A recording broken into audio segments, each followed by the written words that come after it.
நம்ம ரெடி பண்ணுற டிஷ் வந்து பார்த்திங்கன்னா சேப்பங்கிழங்கு. இங்கே பாருங்கள், சேப்பங்கிழங்கு வந்து நான் நல்லா பாயில் பண்ணி வச்சுருக்கேன்.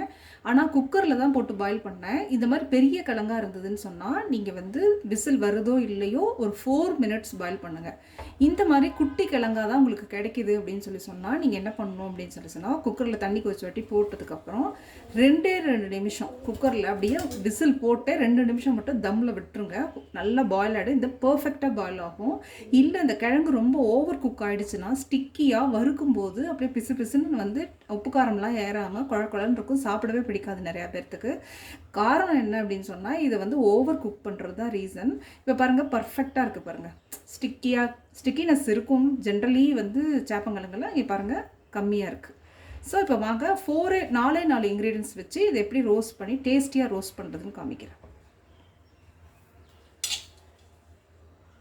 இது பாருங்கள், இதுக்கு தேவையான பொருள் எடுத்து வச்சுருக்கேன். மஞ்சத்தூள் 1/2 டேபிள் ஸ்பூன், உப்பு ஒரு 1/2 டேபிள் ஸ்பூனு, ஒரு 1/4 டீஸ்பூன் அளவுக்கு பெருங்காயத்தூள், 1/2 டேபிள் ஸ்பூன் அளவுக்கு நான் வந்து மிளகாத்தூள் எடுத்து வச்சுருக்கேன்.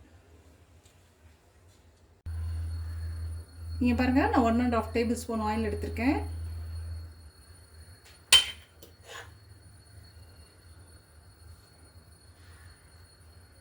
இன்க்ரீடியன்ஸ் எல்லாமே சேர்த்துப்போம்.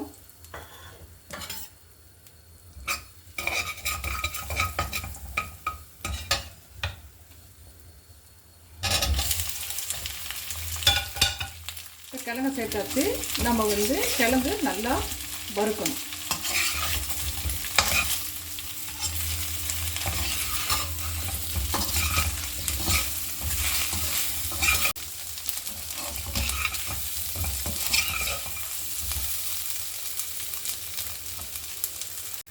இவங்க 5 minutes தான். கிழங்கு கரெக்டாக வெந்ததுனால சீக்கிரமாக ரோஸ்ட் ஆகிடுச்சு.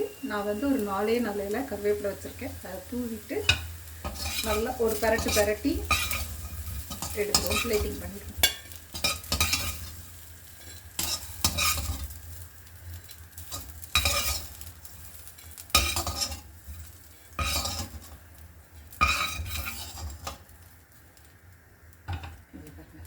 நிறைய செய்ய வேண்டி இருந்ததுன்னா பிரிச்சுடுங்க. கொஞ்சம் கொஞ்சமாக வறுத்திங்கன்னா இந்த மாதிரி எண்ணெயே பாருங்கள், எண்ணெயே சுத்தமாக இல்லை பாருங்கள், எண்ணெயே இல்லை பாருங்கள், எண்ணெயே இல்லாமல் நீட்டாக பர்ஃபெக்டாக ரெடி பண்ணிடலாம்.